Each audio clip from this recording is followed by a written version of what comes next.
Dal Brenta al Canal Grande, i lavori di restauro del Ponte Vecchio approdano in regione. La gestione delle operazioni sul monumento bassanese, con le chiusure totali e parziali, diventerà tema di un'interrogazione che verrà portata all'attenzione della regione in una delle prossime sedute del Consiglio Veneto. È un tema di cui ha certamente senso ragionare anche in regione e su cui ci muoveremo immediatamente, perché Bassano ha un valore particolare per il Veneto, ha un valore assolutamente che va al di là dei confini amministrativi, per cui il ponte è un simbolo non solo di Bassano ma di tutto il territorio, e quindi un'amministrazione che decide in questo modo di chiuderlo reca un danno non solo a Bassano ma a tutto il Veneto. Il concetto è molto semplice. Il Ponte Vecchio non è dell'amministrazione di Elena Pavan, non è del comune. Il ponte di Bassano è dei bassanesi e per estensione dei veneti.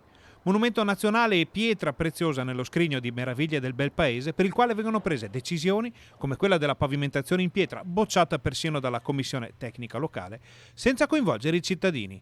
Come pure la decisione di chiudere il ponte e di sigillare addirittura il cantiere durante la posa della trave reticolare. Il ponte per Bassano è molto di più di un'infrastruttura che collega due sponde sulla riva di un fiume, è un simbolo, per cui chiudere un simbolo ha un valore enorme ed è un problema enorme, per cui c'è sia il valore simbolico che il tema appunto dell'accesso alla città.